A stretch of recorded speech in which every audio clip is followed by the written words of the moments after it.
क्योंकि third law का मुताबिक क्या बोलता है कि every action has it opposite and equal reaction. मैं अगर तुम्हें अगर 5 न्यूटन से खींचूं तो तुम भी तो मुझे 5 न्यूटन से खींचोगे ना। एक्शन एंड रिएक्शन तो बराबर होना चाहिए। न्यूटन का थर्ड लॉ तो वायलेट नहीं होगा यहाँ पर, है कि नहीं? तो क्वेश्चन बहुत बहुत बढ़िया है कि अगर एक स्टोन धरती में गिरता है तो धरती धरती स्टोन में क्यों नहीं गिरता है? It is a very nice point.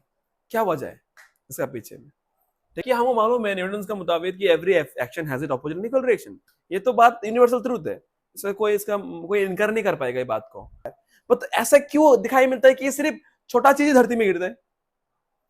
क्यों एप्पल ही गिरता धरती में? क्यों आपका पत्थर ही गिरता धरती में? धरती एप्पल में क्यों नहीं गिरते?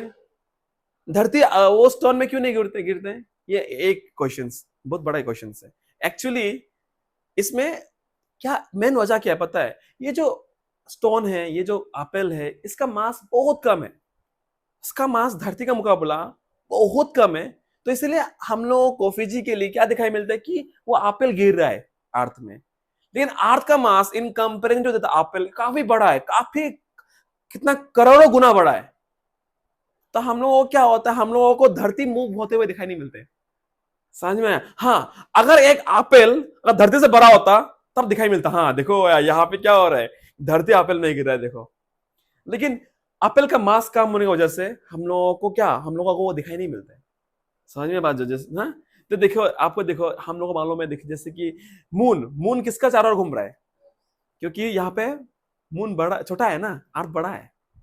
तो कहानी जैसा होता है। तो इधर देखो कि जो भी चीज धरती में गिरता है, यहाँ पे देखो बहुत बढ़िया सा एक स्टेटमेंट देके रखा है कि in case of freely falling stone and earth, stone is attracted towards earth, means earth attract the stone, obviously the stone is falling on the earth, even earth is also attracted by the stone, है कि नहीं? लेकिन कहानी देखो, but according to Newton third law of motion, the stone should also attract the earth, है कि नहीं? Acceleration का बराबर होना चाहिए। अगर धरती पत्थर को खींच रहे तो पत्थर भी तो धरती को खींचना होगा।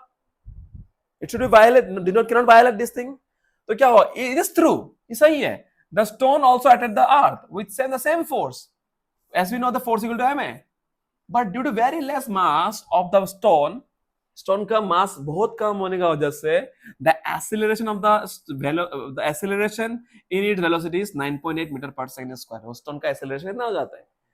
and the acceleration of the earth is 1.1.65 into 10 to the power minus 24 metre पर second square. oh my god, minus 24, इतना कम है, just close to zero. If I express it, ये तो साइंटिफिक नोटेशन में है, इसको मैं खोलू अगर तो आपको वैल्यू दिखाई मिलेगा कितना, 0.00000 कितना, 5 6 7 8 9 10 11 12 13 14 15 16 17 18 19 20 21 22 23 1 6, इतना मीटर पर सेकंड स्क्वायर। सो कितना, इवन 1 से कितना छोटा, जीरो का क्लोज है ये वैल्यू। इसलिए हम लोगों को धरती धरती एप्पल में या स्टोन में गिरते हुए दिखाई नहीं मिलते। वेरेस हम लोगों को दिखाई मिलता है कि देखो एप्पल गिर रहे धरती पे, वेरेस देखो स्टोन गिर रहे धरती पे। यही बड़ा इन्वेंशन था आपका, हम लोग का, न्यूटन का। जो आम जो गिर गया, आप नहीं गिरा था, एप्पल गिरा था ना उसको मुंडी में। तो आप एप्पल क्यों गिरा? उससे देखो आविष्कार ये कर दिया उन्होंने, हाँ कि नहीं, धरती भी गिरता एप्पल में, धरती भी गिरता एप्पल में, लेकिन वो हम लोग नजरअंदाज कर देते, दिखाई नहीं मिलता उसको, बिकॉज दैट इज नेग्लिजिबल। और एक यहाँ पे क्वेश्चन, बढ़िया क्वेश्चन है कि अगर सारा बोला है कि हर एक ऑब्जेक्ट दूसरा खींच रहा है, तो ये पेन को खींच रहा है, तो ऑब्वियसली क्योंकि यूनिवर्सल लॉ ऑफ ग्रेविटेशन तो यही बोलता है ना, ये हर एक चीज को खींच रहा है। तो मैं अगर ये पेन एक टेबल में रख दूं या फिर एक किताब दो, है कि नहीं, मानो कि ये भी एक मास है, ये भी एक मास है, तो दोनों एक दूसरे के पास आते हुए हम लोग क्यों नहीं दिखाई मिल रहे? ये भी क्वेश्चन है। यूनिवर्सल लॉ तो ये बोल रहा है ना कि in this universe every object attract each other. तो इन दोनों एक दूसरे के पास क्यों नहीं आ रहा, तो अट्रैक्ट क्यों नहीं कर रहे दोनों? इट्स वेरी नाइस क्वेश्चन, ठीक है ना?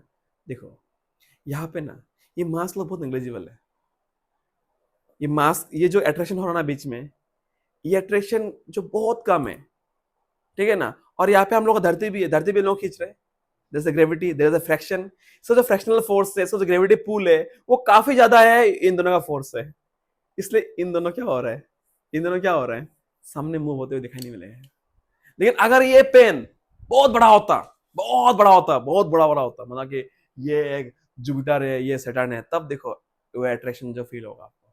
कहानी जो ये है, ठीक है, मास कम होने की वजह से जो अलग अलग फोर्स लग रहा है इसके ऊपर में, तो ये तुमको क्या लग रहा है, ये ऐसे रखा हुआ है, इसमें फोर्स नहीं लग रहा है, तो बहुत सारा फोर्स लग रहा है यहाँ पे। क्या फोर्स लग रहा है? ग्रेविटी फोर्स लग रहा है इसमें।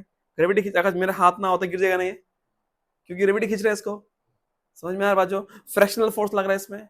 हवा देखो, फैन चल रहा है, फैन का हवा भी लग रहा है, तो क्या विंड विंड एनर्जी भी लग रहा है इसमें, ठीक है, लाइट भी लग रहा है, लाइट का लाइट एनर्जी भी लग रहा है इसमें, हम बात कर रहे हैं तो साउंड एनर्जी भी लग रहा है इसमें, कितना सारा फोर्स लग रहा है इसमें, सब एक दूसरे से कैंसिल आउट हो रहा है यहाँ पे। So we don't see the object moving so easily toward each other because the mass and the other force cancel the force of attraction in this case. I hope it is clear. तो ये आपका अंदर जो एक गलत फहमी था कि नहीं एप्पल ही गिरेगा अर्थ में, नहीं, अर्थ भी गिरता है एप्पल में, लेकिन वो गिरना बहुत छोटा होता है, वो एक्सेलरेशन बहुत ही क्लोज टू जीरो होता है, इसलिए हम लोगों को दिखाई नहीं मिलता है। I hope it is clear. Very good, चलो वेरी नाइस। चलो, तो रिमेम्बर, सो वो जिस यहाँ पे लास्ट लाइन बहुत बढ़िया बोला कि तो जो धरती का जो एक्सेलरेशन है बहुत कम होता है वो स्टोन के ऊपर, which is negligible and we cannot feel it, वो इतना कम होता है कि उसका हम लोग महसूस नहीं कर पाता दोस्तों। समझ में आया दोस्तों? तो that's why we always prefer to say that the apple fall on the earth, the stone falls on the apple, but we don't like to say which is negligible, so we don't say that the earth fall on the apple, the earth fall on the stone. This is the reason, crazy reason behind this term. I hope it is clear, everyone.